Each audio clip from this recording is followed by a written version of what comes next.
So we talk about the factors of production.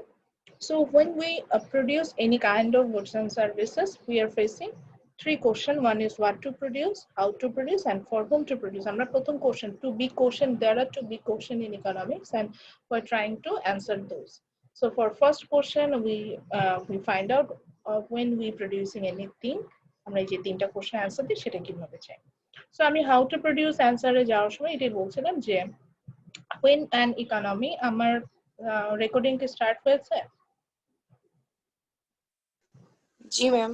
আচ্ছা, আর কথাও তো শোনা যাচ্ছে, স্ক্রিনও দেখা যাচ্ছে।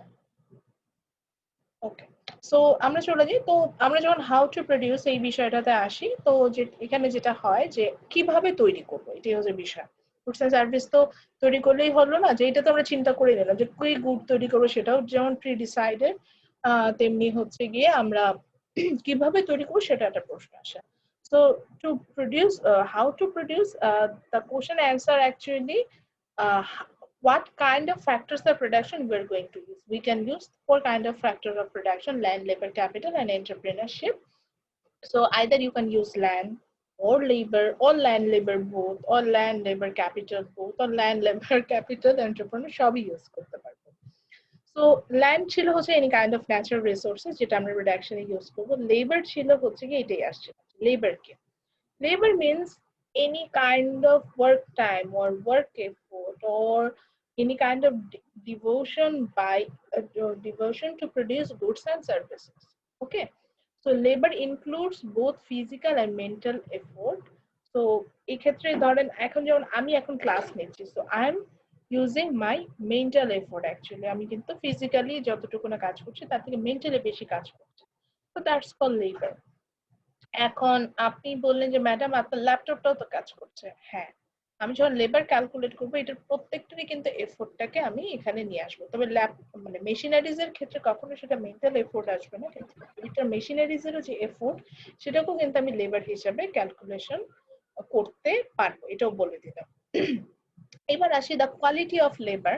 এখন আপনি বললেন যে ম্যাডাম আপনি আপনার ক্লাসের থেকে অমুক টিচারের ক্লাস আমার বেশি ভালো লাগে। এখন এই কম্পেয়ারটা অর্থাৎ লেবারদের মধ্যে আমরা আসলে কম্পেয়ারটা কিভাবে করি? যারা কাজ করে, ইন দ্যাট কেসেস আমি আপনি সবাই কিন্তু লেবার, এই জন্যই বলছি। তো এখন আপনি বললেন যে ম্যাডাম আপনার থেকে অমুক টিচারের ক্লাস আমার ভালো লাগে। এই যে ভালো লাগে বিষয়টা বলছেন, এই কম্পেয়ারটা আমরা কিভাবে করি? That means the how we are comparing the quality. Ma'am আপনার মেবি নেট প্রবলেম করতেছে, শোনা যায় না। নেটও প্রবলেম করছে? আচ্ছা, I am sorry for that. আমরা 100% ট্রাই করছি। আচ্ছা, দেখছি নেটে। ওকে, সো দ্য কোয়ালিটি, ম্যাম আমরা তো ক্লিয়ারলি শুনতে পাচ্ছি। না হতে পারে, আমরা শুনতে পাচ্ছি ম্যাম ঠিক মতো শোনা যাচ্ছে। আচ্ছা, so the quality of labour, মানে এই যে বললেন কম্পেয়ার করলেন যে ওই ক্লাসটা ভালো লাগছে, এই ক্লাসটা ভালো লাগছে, যে আমরা কম্প্যারিজন গুলোতে যাই, this comparison actually depends on the human capital. আমরা যে বলি না হিউম্যান রিসোর্স, আমরা যে বলি না এইচআরএম কি করি আসলে, হিউম্যান রিসোর্স ম্যানেজমেন্ট, এই যে হিউম্যান রিসোর্স আর হিউম্যান ক্যাপিটাল, এটার উপরে আসলে আপনার কোয়ালিটি অফ লেবার ডিপেন্ড করবে। আচ্ছা, what is human capital or human resource? Actually, it means the skill or the knowledge you obtain from your education or from your experience or from the on-the-job training. এখন যেমন দেখেন আপনি as a student you are build up your human capital. Okay, how? আপনি এখন education pursue করছেন because আপনি জানেন যে এটা থেকে আপনার মধ্যে এমন কিছু স্কিল ক্রিয়েট হবে বা আপনি কিছু নলেজ পাবেন যেটা দিয়ে ইন ফিউচার আপনি কাজ করতে পারবেন। আর আমি এক্সপেরিয়েন্সের কথা বলবো, এক্সপেরিয়েন্স থেকে আমরা অনেক সময় হচ্ছে কি কাজ করার অ্যাবিলিটি পাই, বা অন দ্য জব ট্রেনিং। যেমন আমরা দেখেন আমি আপনাদের কিন্তু মাঝে মধ্যে বলি যে আমাকে এই ট্রেনিং এ পাঠায়, ইউনিভার্সিটি থেকে এটা শেখাচ্ছে ওটা করাচ্ছে। এটা কি যে আমি এই যে নতুন নতুন যে challenges we are facing, like এখন অনলাইন এডুকেশনে যখন চলে আসলাম, এটার জন্য আমরা অবভিয়াসলি অনেকগুলো চ্যালেঞ্জ ফেস করেছি। এই চ্যালেঞ্জ গুলোকে কিভাবে সলভ করবো, we need to know about that. তো সেটার জন্য কিন্তু আমার মানে আমার কিন্তু কিছু ট্রেনিং দরকার, এগুলোকে আমরা বলি অন দা জব ট্রেনিং। তো এই যে এগুলো দিয়ে কিন্তু I build up my quality of labour. হ্যাঁ, so this is my human capital, এটা আমার ক্যাপিটাল।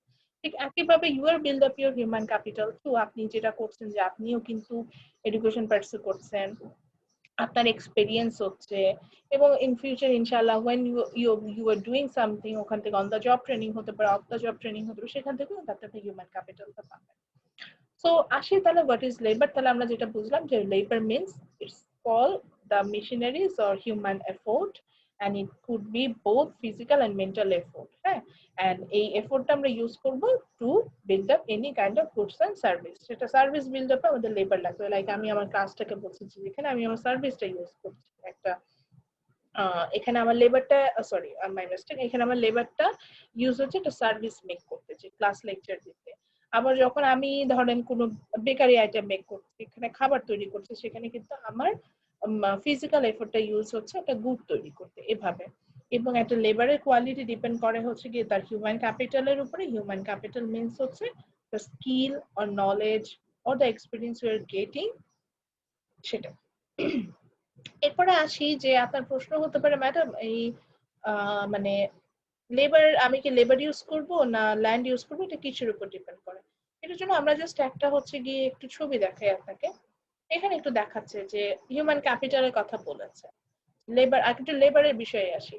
আমরা যদি ইউএস এর ইকোনমিতে দেখি, তাহলে ওদের ইকোনমিতে দেখা যাচ্ছে যে একটা বড় পোর্শনের স্টুডেন্ট কিন্তু হাই স্কুল গ্রেড, মানে এই যে ইয়েলো কালার দেখতে পাচ্ছি, এতটুকু হচ্ছে কি হিউম্যান ক্যাপিটাল বিল্ড আপ করে। আর এলিমেন্টারি স্কুলে যাই না এরকম পার্সেন্টেজ পিপলের সংখ্যা খুব কম। আর হাই স্কুল, আচ্ছা এটা মিনস হচ্ছে গিয়ে স্কুল কমপ্লিট করা, মানে 12 ক্লাস পর্যন্ত এডুকেশন। স্কুলটা বলতে ওদের হচ্ছে গিয়ে এ লেভেল বোঝায়, ও লেভেল বোঝায়। আর এটা হচ্ছে গিয়ে মানে 12 গ্রেড কমপ্লিট করাটাকে ওরা বলা হচ্ছে হাই স্কুল। আর আমরা যে ইউনিভার্সিটি এডুকেশন বলি এটাকে ওরা বলা হচ্ছে কলেজ। সো দেখেন, আমরা দেখতে পাচ্ছি ওদের একটা বড় পোর্শনের স্টুডেন্টরা কিন্তু মানে ইউনিভার্সিটি এডুকেশনে যায় না, মানে 12 ক্লাস পর্যন্ত কমপ্লিট করে থাকে। সো ওদের ক্লাস, মানে ওদের ইকোনমিটাই এমন যে এতটুকু পর্যন্ত করলে ওদের আসলে হচ্ছে গিয়ে আপনার ইয়েটা বিল্ড আপ হয়ে যাচ্ছে, ওদের আর নতুন করে দরকার পড়ে না। তো এই কারণে কিন্তু ওরা দেখা যায় যে আপনার এই হাই স্কুল বা মানে 12 ক্লাস কমপ্লিট করে ওরা কিন্তু জব মার্কেটে চলে আসে। সো লেবার কোয়ালিটিটা, অর্থাৎ হিউম্যান রিসোর্সটা কিরকম হবে, এটা ওই ইকোনমির ডিমান্ডের উপর ডিপেন্ড করে। আমাদের দেশে ডিমান্ড যেরকম, সেই ওয়েজ কিন্তু আমাদের হিউম্যান ক্যাপিটালটা আমরা সেভাবে মেক করে দিব। এবার আসি হচ্ছে গিয়ে ক্যাপিটাল কি। Capital means actually যেখানে বলছে যে tools or instrument or any kind of machineries item which we use to produce goods and services. আমাকে যদি একটু বলেন তাহলে আমি একদম ঘুরায় পেঁচায় বলবো যে যে কোনো গুড যেটা আমি এখন কনজিউম করছি না, পরবর্তী প্রোডাকশনের জন্য ইউজ করব, সেটাই আমি ক্যাপিটাল বলে নেব।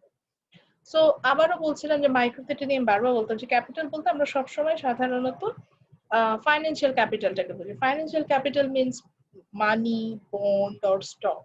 But those are actually, yes, they are capital too. That means we use them for production purposes, but they're specific type of capital, which is called financial capital. So maybe the machineries item you are using for your production, that's called that could be your capital. The raw materials that you have, that could be your capital. The skill that you have to produce something, that could be your capital too. Like I have teaching ability, or I have teaching skill, this is my capital. Or like suppose some of you have singing skill, or some of you have freelancing skill, some of you can build up a website, or some of you can you have marketing ability, খুব সুন্দর presentation দেবে, so আপনি marketing করতে পারেন। So এইগুলোকে আমরা কিন্তু capital বলবো। সো মেইনলি হচ্ছে কি যে কোনো গুডস এন্ড সার্ভিস তৈরি করার সময় লেবার ব্যতীত যে মেশিন বা ইনস্ট্রুমেন্ট ইউজ করে থাকবো, বা যে স্কিলটা আমি ইউজ করে থাকবো, সেটাকে আমি আসলে ক্যাপিটাল বলে থাকবো, সিম্পলি যদি বলতে চাই। এখন ক্যাপিটালটাকে অনেকগুলো ভাগে ভাগ করা যায়। আমরা যখন ক্যাপিটাল বলতে তো সাধারণত মানিটাকে বুঝি, মানিটা হচ্ছে স্পেসিফিক টাইপের ক্যাপিটাল, যেটাকে আমরা বলে থাকি হচ্ছে কি financial capital. Okay, the last thing is entrepreneurship. Entrepreneurship means হচ্ছে গিয়ে এই যে আমরা যে তিনটা রিসোর্স পড়ে আসলাম, ফ্যাক্টরস অফ প্রোডাকশন পড়ে আসলাম, which is land, labour, capital. এই তিনটাকে ম্যানেজ করার জন্য আমার একটা হিউম্যান এফোর্ট দরকার হয়। That human effort is called entrepreneurship. Okay, so তাহলে দেখেন আমরা কিন্তু পেয়ে গেলাম যে হাউ টু প্রডিউস, অর্থাৎ আমি কি এন্টারপ্রেনারশিপ ইউজ করে তৈরি করব, না ক্যাপিটাল ইউজ করে তৈরি করব না লেবার ইউজ করে তৈরি, আমি কিন্তু এটা চলে আসলাম। এখন চলে আসি last question, for hmm to produce, অর্থাৎ আমরা যে গুডস এন্ড সার্ভিস তৈরি করব কার জন্য তৈরি করব সেটা একটা প্রশ্ন। তো এটা আসলে একটা কমন সেন্স, আমরা বুঝি যে when the people we talk about the people from large income group, they can buy the wide range of goods and services, and if we talk about the people from small income group, they have fewer option to, and they can afford actually a small amount of goods and services. And our purchasing ability or purchasing power actually depends on various factors like price or labor or your income. So এরকম অনেকগুলো বিষয়ের উপর থাকে, সেটার উপরে আসলে আমাদের এই বিষয়টা ডিপেন্ড করে। সো কার জন্য তৈরি করব এটা ডিপেন্ড করেই হচ্ছে কি আমি কোন ইনকাম গ্রুপ বিলং করছি, আমার নলেজ কেমন, আমি কতটুকু লেবার মানে আমি কতটুকু আর্ন করার জন্য আমি কতটুকু লেবার দিতে পারছি, এটাই। সো ফাইনালি আমরা বলতে পারি হচ্ছে কি যে ইনকামের কথা যেহেতু আসলাম, এই যে ফ্যাক্টরস অফ প্রোডাকশন গুলো ছিল সেখান থেকে কিন্তু আমরা ইনকাম করতে পারি কিভাবে, যে land earns rent, labor earns wages, capital earns interest, and entrepreneurship can earn profit. তো এইভাবে কিন্তু আমরা একটা ইনকাম জেনারেট করতে পারি এবং সেখান থেকে কিন্তু আমরা গুডস এন্ড সার্ভিসেস পারচেজ করতে পারি। ওকে, নেক্সট লেটস টক অ্যাবাউট এই যে দেন সেকেন্ড যে বিগ কোশ্চেনটা ছিল যে how the self interest পারসু the or promote the social interest। আমার কথা যেটা ছিল যে এই যে প্রাইস কমলে আমিও বেশি কিনছি, আপনারা সবাই বেশি কিনছি, তবে বাংলাদেশে সবাই বেশি কিনবে। সো মার্কেটে একটা ডিমান্ড বাড়বে, ডিমান্ড বাড়া মানে হচ্ছে গিয়ে তখন সাব প্রডিউসাররা চেষ্টা করবে যে ওই ওয়াইজ সাপ্লাই দিতে, সাপ্লাই বাড়া মানে হচ্ছে লেবারের ডিমান্ড বেড়ে যাবে, লেবারের ডিমান্ড বাড়া মানে হচ্ছে গিয়ে বেশি মানুষ চাকরি পাবে, বেশি মানুষের জব ক্রিয়েশন হলে ওয়েজ রেট বাড়বে, ওয়েজ রেট বাড়লে আমার আপনার হাতে টাকা আসবে, আমরা আরো বেশি বেশি প্রোডাক্ট কিনতে থাকবো, তাহলে আরো ডিমান্ড বাড়বে, আরো সাথে সাথে আরো সাপ্লাই বাড়বে, আরো জব ক্রিয়েশন হবে, আবার মানুষের হাতে টাকা আসবে, আরো কিনবে। এই যে দেখেন এটা একটা সাইক্লিক ওয়েতে চলছে। এই যে একটা সিম্পল কথা বলে একটা ইকোনমিক অ্যাক্টিভিটিস বললাম যে কি প্রাইস বাড়লে প্রাইস কমলে আমি বেশি কিনি, এই একটা ইকোনমিক অ্যাক্টিভিটিস দিয়ে দেখেন আমার সেটাতে এফেক্ট ফেলছে হচ্ছে গিয়ে আপনার এমপ্লয়মেন্ট জেনারেশনে, ওয়েজ রেটে, supply and demand and supply, price রেটে, সবকিছুতে একটা কিন্তু ইম্প্যাক্ট ফেলছে, প্রাইস লেভেলে সরি। তো ইম্প্যাক্ট ফেলছে। এই যে একটাই বলছে যে কিভাবে ইকোনমিতে এই আপনার সেলফ ইন্টারেস্ট থেকে পুরো সোসাইটি একই ইন্টারেস্টে কাজ করে, কেউ কিন্তু কাউকে বলে না, কিন্তু তারপর একই ইন্টারেস্টে কাজ করে এবং পুরো ইকোনমিটা একটা স্মুথলি ওয়েতে চলে। তো এটার ক্ষেত্রে আসলে প্রথম যেটা বলতে চাই একটা প্রিন্সিপাল দিয়ে এটা ব্যাখ্যা করা যায়, rational people think at the margin. আমরা কি সবাই রেশনাল পিপল, সব সময় আমরা সেলফ ইন্টারেস্ট নিয়ে কাজ করি এবং সেলফ ইন্টারেস্টের এক চুলও নড়ি না আমরা, আমাদের বিষয়টা হচ্ছে অনেকটা এরকম। সো আমি যেরকম সেলফ ইন্টারেস্টে কাজ করছি আপনিও কিন্তু করছেন। সো এবং আমাদের তো ওই যে বললাম না আমরা একই এনভায়রনমেন্টে থাকি, একই ধরনের মানুষ, তো আমাদের কিন্তু ওয়ে অফ থিঙ্কিংটা সেম হবে।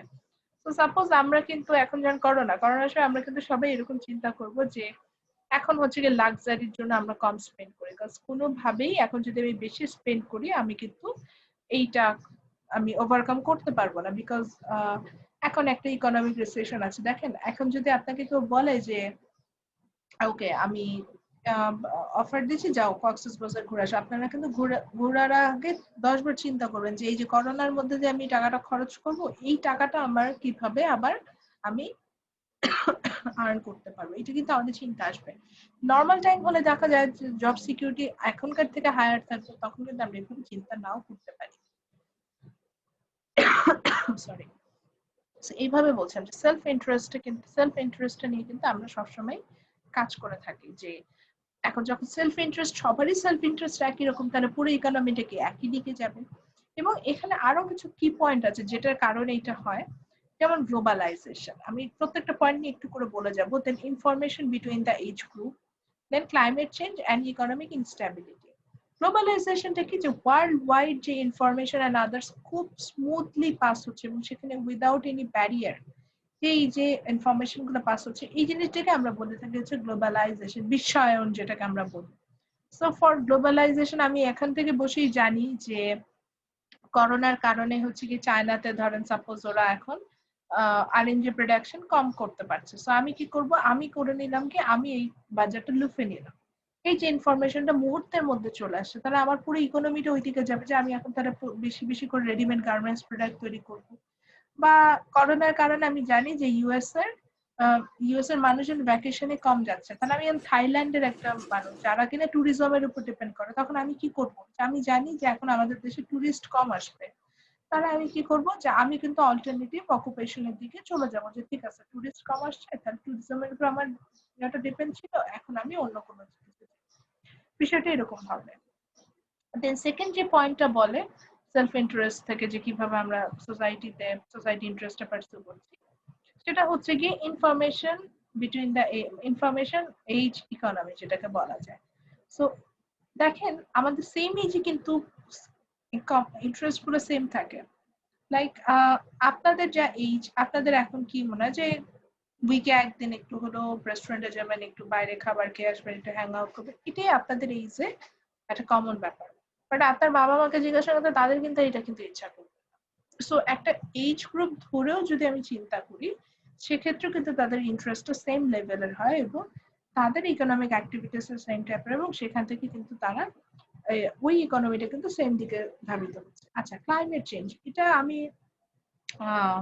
লাইক আমি করোনা দিয়ে এক্সাম্পল দিতে পারি। দেখেন এই করোনার কারণে একটা একটা চেঞ্জ আসছে ওয়ার্ল্ড হেলথ কেয়ারে বলে।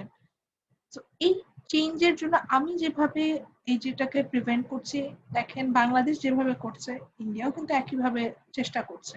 এমন না যে ছেড়ে দিচ্ছে যে ঠিক আছে করোনা স্প্রেড হোক। এই চেঞ্জের কারণে আমাদের যেটা হচ্ছে, দেখেন ওয়ার্ক ফ্রম হোম কিন্তু শুধু বাংলাদেশে হচ্ছে না, এটা ইউএসএ তেও হচ্ছে, ইউকে তেও হচ্ছে, ইউরোপেও হচ্ছে। ইউরোপেও কিন্তু সবাই হায়ার স্টাডিজ এখন এই বাসায় বসে, আমরা যেভাবে এখন বাসায় বসে ইউনিভার্সিটি ক্লাসটাতে অ্যাটেন্ড করছি, ওখানেও কিন্তু সেম ওয়েতে হচ্ছে। এই যে দেখেন সেম চেঞ্জেসটা আসছে, যে আগে আমি রিসার্চটা করতাম ফেস টু ফেস, আমি ধরেন ডেটা কালেক্ট করছি বা মানুষের সাথে কথা বলে কাজ করছি, ক্লাসগুলো আমরা ফেস টু ফেস করতাম, ক্লাসে বসে ক্লাস নিচ্ছি। এখন আমি সেই ক্লাসটা নিচ্ছি হচ্ছে অনলাইনে, আমি আমার বাসায় আছি, আপনি আপনার বাসায় আছেন, সেখান থেকে আমাদের বিষয়টা হচ্ছে। ইকোনমিক তো এই যে দেখেন এই ক্লাইমেট চেঞ্জটা শুধু আমার দেশের জন্য হয়নি, পুরো দেশ পুরো ওয়ার্ল্ডের জন্যই হচ্ছে, তাহলে কি ইকোনমিক অ্যাক্টিভিটিসটা একই রকম হবে। সো এইভাবে সোসাইটিও একই দিকে যাবে, মানে ইকোনমিটা একই দিকে যাবে। আচ্ছা, লাস্ট যে কথাটা হচ্ছে ইকোনমিক ইনস্ট্যাবিলিটি। ইকোনমিক ইনস্ট্যাবিলিটিটা হচ্ছে এরকম যে এই যে রিস্ক কলাপস করা যেটাকে বলে ইকোনমি।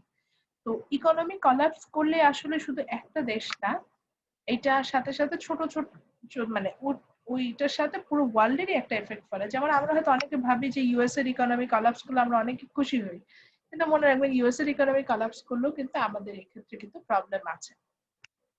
সো মেইনলি এখান থেকে আমরা দেখতে পাবো যে এই চারটা পয়েন্ট থেকে যে আমরা কিভাবে হচ্ছে গিয়ে আমার ইন্ডিভিজুয়াল ইকোনমিক অ্যাকশন এবং এই চারটা পয়েন্ট ধরে দেখা যাবে যে হোল সোসাইটিকে ইনফ্লুয়েন্স ফেলে, এবং সোসাইটি সবাই কিন্তু একই রকম ইকোনমিক অ্যাক্টিভিটিস ফলো করে চলছে। এখান থেকে এখন যে ছোট্ট পার্টটা পড়েছিলাম, এখান থেকে মেজর আমি যে কোশ্চেনটা করতে পছন্দ করি, দ্যাট ইজ আমার ইন্টারেস্ট হচ্ছে ফ্যাক্টরস অফ প্রোডাকশন থেকে কোশ্চেন করতে ভালো লাগে, যে what are the factors of production, সবগুলোর হয়তো ডেফিনেশন গুলো চাই। অনেক ক্ষেত্রে এই প্রথম প্রশ্নটা আমার খুব ভালো লাগে, describe the broader factor what how and for hmm to produce, হ্যাঁ, গুডস এন্ড সার্ভিস প্রডিউস। তো সেটার অ্যান্সারও হচ্ছে গিয়ে 1.2 সেকশনে আপনি পাবেন। এই যে প্রথম যে সেকশনটা আমরা পড়লাম, এটা কিন্তু এই যে সেকশন গুলোর নাম থাকে এটা 1.2 সেকশন। সো এখানে কিন্তু আপনি আসলে পেয়ে যাবেন, এখানে কিন্তু এই যে টু বিগ কোশ্চেন, এখানে কিন্তু এটা নিয়ে অ্যান্সার। ওকে, আমরা অলমোস্ট এই চ্যাপ্টার এন্ডে চলে আসছি। এই যে বললাম যে এই চ্যাপ্টারটাতে হচ্ছে কি একটাই প্রবলেম, যে ওরা সার্কুলার ফ্লো ডায়াগ্রামটা নিয়ে কথা বলে নাই। এরপরে হচ্ছে ওরা অপরচুনিটি কস্ট নিয়ে কথা বলেছে। আমরা তো অপরচুনিটি কস্ট মোটামুটি ভালো আইডিয়া রাখি, তো এইটা আমি আর এখানে যাচ্ছিলাম না অপরচুনিটি কস্টে যেতে। এরপরে ওরা অপরচুনিটি কস্টের কথা বলেছে এবং হচ্ছে গিয়ে দেন চ্যাপ্টারটা এন্ড করেছে। এই যে, এবং আমি একটু পার্কিনের বইয়ের একটা ম্যানকির বইও সেম জিনিসটা ছিল, তারপর একটু আসছে পার্কিনের বইয়ে কিন্তু দেখবেন যে চ্যাপ্টারটা শেষে কি টার্মস গুলো দেওয়া থাকবে, এবং সেটা হচ্ছে অ্যালফাবেটিক্যাল। যে লাইক আপনার মনে হচ্ছে হোয়াট ইজ ক্যাপিটাল, আপনার ডেফিনেশনটা দরকার, আপনার চ্যাপ্টারের শেষে চলে যাবেন, ওখানে দেখবেন যে ওখানে নাম দিয়ে বলে দেবেন, যেমন দেখেন বলে দিচ্ছে ক্যাপিটাল 4 মানে হচ্ছে 4 পেজে আপনি ক্যাপিটালের ডেফিনেশন পাবেন। আপনার মনে হলো অপরচুনিটি কস্ট ডেফিনেশন দরকার, আপনি 8 পেজে গেলে পাবেন। মাইক্রো ইকোনমিক্স এর ডেফিনেশন দরকার, 2 পেজে গেলে পাবেন। তো এইভাবে কিন্তু এটা অ্যালফাবেটিক্যালি আসবে, যে ম্যাক্রো ইকোনমিক্স, মাইক্রো, এই যে দেখেন ম্যাক্রো হচ্ছে এম এ বলে আগে আসে, মাইক্রো এম আই বলে এটা পরে আসে, সো অ্যালফাবেটিক্যালি এটা পেয়ে যাবেন। এছাড়া পার্কিনের বইয়ে যেটা হয় যে end of the chapter there are some questions, কি কি কোশ্চেন অ্যান্সার তারা পাবো আমরা, এবং কোশ্চেন অ্যান্সার গুলো কোন পেজ থেকে পাবো সেটা কিন্তু অ্যান্সার গুলো বলে দেয়, এই যে এটা তো এখান থেকে এটা পাবেন। এছাড়া হচ্ছে গিয়ে রেফারেন্সটার কি পয়েন্টস গুলো নিয়ে, অর্থাৎ ডেফিনেশন এন্ড আদার্স, যে বলছিলাম যে কি পয়েন্টস, এটা এখন ছোট চ্যাপ্টার বলে এখানে অত বড় কিছু নেই, কিন্তু কি পয়েন্টস গুলো নিয়ে কিন্তু এখানে বলা থাকে। যেমন দেখেন এখানে এই চ্যাপ্টার মেইন পয়েন্টস গুলো এখানে বলা আছে, যেমন দেখেন বলছে যে this subject is divided in two term, এই যে মাইক্রো মাইক্রো দুটোতে ডিভাইডেড হচ্ছে, বা আমরা কিভাবে রেসপন্ড করছি, এই যে ইকোনমিক্স এর ডেফিনেশনটা এখানে দেওয়া আছে, opportunity cost, what you must give up to get something, এই যে এখানে এরকম করে ডেফিনেশন দেওয়া আছে। So that's it. আমি যেহেতু আমি রানিং আউট অফ টাইম, আমি নেক্সট ক্লাসে হচ্ছে জাস্ট স্টার্ট করব হচ্ছে সার্কুলার ফ্লো ডায়াগ্রামের একটু আইডিয়া দিয়ে, একটু না একটু ব্রড সেন্সে আইডিয়া দিব, it's a first broad question from this course, ওটা নিয়ে আইডিয়া দিব। এরপরে চলে যাব হচ্ছে কি, সরি, অ্যাপেন্ডিক্সটা ইম্পর্টেন্ট না এই চ্যাপ্টারের জন্য, আমরা অ্যাপেন্ডিক্স ওরকম স্টাডি করব না। এরপরে আসলে আমি একটু কনটেক্সট থেকেই যাই, আমি ছেড়ে দিব, জাস্ট আমাকে 2 or 3 মিনিট টাইম দেন। এরপরে আমরা আসলে চলে যাব হচ্ছে ডিমান্ড এন্ড সাপ্লাই, চ্যাপ্টার 3 তে চলে যাব, আমরা চ্যাপ্টার 2 টা পড়বো না, চ্যাপ্টার 3 তে চলে যাব। আমরা আসলে এখানে দুটো নিউ কনসেপ্ট সম্পর্কে জানবো, that is aggregate demand and aggregate supply. অর্থাৎ ডিমান্ড সাপ্লাই তো আগে আমরা ইন্ডিভিজুয়াল কেসে পড়ে আসছিলাম, এখন আমরা দেখবো হচ্ছে গিয়ে পুরো ইকোনমিতে কিভাবে, পুরো ইকোনমি টোটাল ডিমান্ডটা কিরকম, বা পুরো ইকোনমি টোটাল সাপ্লাইটা কিরকম, এটা নিয়ে আমরা আসলে এখানে এই চ্যাপ্টারটাতে আলোচনা করব। এটাই হচ্ছে বিষয়, এবং দেন আমরা ওদের মধ্যে কি রিলেশনশিপটা দেখবো, যে এগ্রিগেট ডিমান্ড সাপ্লাইয়ের মধ্যে রিলেশনশিপটা কি, লং রানে কিভাবে এগ্রিগেট ডিমান্ড সাপ্লাইটা কেমন হবে, শর্ট রানে কিভাবে এরকম এগ্রিগেট ডিমান্ড সাপ্লাই হবে, এইটুকু। এবং এরপরে chapter 4, I am waiting for that chapter actually, ওখানে আমরা আসলে ম্যাথস করব, এবং জিডিপি জিএনপি ক্যালকুলেশন, যেটাকে বলে সেটাতে আমরা আসলে। সো আজকের ক্লাসটা এতটুকুই। আমি এটার যেহেতু দুটো পার্টে রেকর্ডেড ভার্সন আসবে, আমি দুটো পার্টে রেকর্ডেড ভার্সন আপলোড করে আর তাদের সাথে হচ্ছে কি গুগল ক্লাসরুমে শেয়ার করে দেবো, সো ওখান থেকে এটা পেয়ে যাবেন। অ্যান্ড আজকের জন্য একটু রিকোয়েস্ট করবো যে একটু বইটা গো থ্রু করবেন, আজকে যা পড়ালাম পুরোটা বই থেকেই পড়ালাম। কোনো কোশ্চেন থাকলে আমাকে করতে পারেন, otherwise I will end the class. Ma'am অ্যাটেন্ডেন্সটা কিভাবে নিছেন? অ্যাটেন্ডেন্স হচ্ছে, আচ্ছা এখনো যেহেতু রেকর্ডিং আছে, কেউ যদি first recording a name and ID না দিয়ে থাকেন তাহলে এখন একটু দিয়ে দেন, চ্যাট বক্সে নেম আর আইডিটা দিয়ে দেন, ওখান থেকে অ্যাটেন্ডেন্সটা আমি নিয়ে নেব। চ্যাট বক্সে জাস্ট হচ্ছে কি নেম এন্ড আইডিটা লিখে দেন, এটা রেকর্ডিং করার সময় যদি নেম এন্ড আইডি দেন ওটা অটো জেনারেটেড হয়ে যায়, আমি ওখান থেকে পেয়ে যাই। আচ্ছা, তো যদি কোনো প্রশ্ন থাকে তাহলে আমি একটু বলবো যে আজকে আর না করে, যেহেতু আপনাদের এখনই ব্যাক টু ব্যাক ক্লাস থাকারও কথা আছে, কারো ক্লাস? জি ম্যাম আছে। আচ্ছা, তাহলে আমি শেষ করে দিচ্ছি। সো নেক্সট ক্লাসে দেখা হবে। আর হচ্ছে গিয়ে যদি কোনো প্রবলেম থাকে আমাকে নেক্সট ক্লাসে শুরুতে, যে যখন আমি বলি যে কোনো প্রবলেম থাকলে করেন, আমি তখন আবার আজকে টপিক গুলো নিয়ে আলোচনা করব। ওকে, ভালো থাকবেন, ইনশাআল্লাহ নেক্সট ক্লাসে দেখা হবে। আসসালামু আলাইকুম। আসসালামু আলাইকুম ম্যাম। ওয়ালাইকুম আসসালাম।